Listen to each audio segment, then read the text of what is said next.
That's actually a myth, if you didn't know.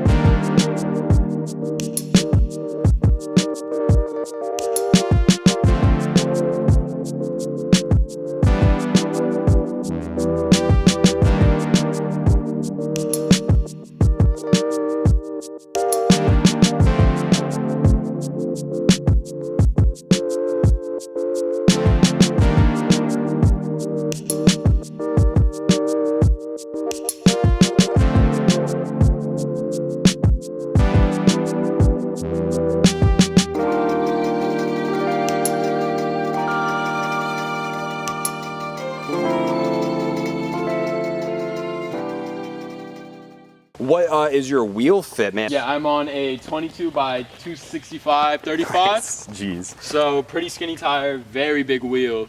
The drop kit it's on is a 4.6, and it's just an A-arm drop kit. So A-arms in the front, you'll put shackles in the back, and you can do a flip kit if you want.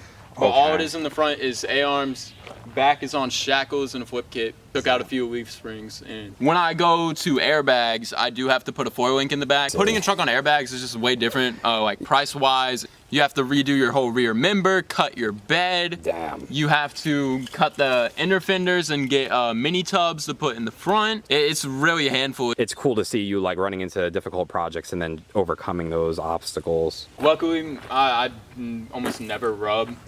I hit the splitter on the ground more than I'll hit a tire in the fender well, but seems like it's chassis mounted. Chassis mounted, yeah. Actually, like it does splitter capabilities. It's still on a truck. I have a rear sway bar, so it does help with the handling. But I'm looking at a roll pan that actually has rear diffusers. It's very weird, but it would fit pretty well, I think, on this truck. What year is this? 04. So this has the 4.8 liter V8.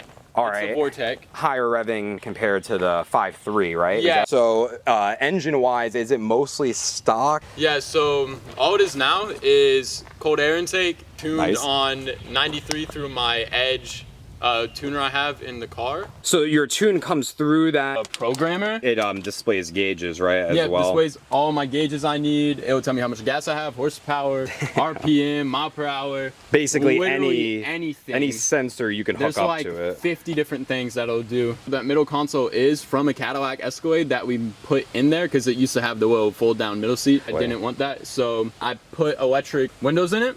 So that's where the switches come in. All the creature comforts you want, because you have Bluetooth audio, you have... Yeah, I mean, I have a full sound system, a full Polk sound system, and I have a sub. Yeah. With an amp right behind the middle console, so. Did it come with leather from the factory? We actually put the leather on the seats ourselves. We ordered it, took the fabric off of the seats. So what you do is you heat up your leather, stretch it out over the foam, and then you have leather seats. It really classes up the interior. It just makes it feel more sporty too. That's all engine mods really. It's just cold air intake, tuned on 93 octane. Slotted and drilled rotors, so your brakes have been refreshed. Actually Brembo all the way around, and I just repainted them. Nice. About the paint. Paint is Toyota Super White. It's one of the widest complexion paints you can buy. There's no flake, there's no pearl in it.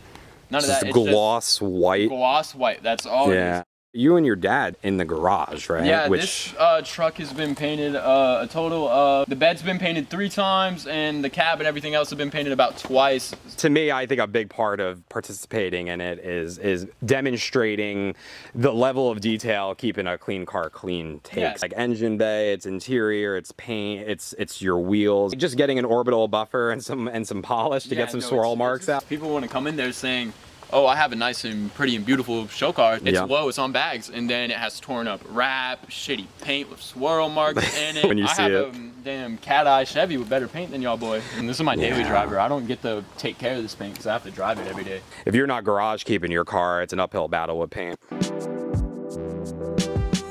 I mean, it's a complete package. It's not that old. The parts availability is so good, but it gives you like retro truck vibes. I think the element of you building it, especially because it's a hobby you share with your dad, this truck itself has educated you about so many different elements of working on cars, from like fabrication to the bodywork to the paint. I think there's something to be said about that sort of DIY element of it. Gives it more authenticity.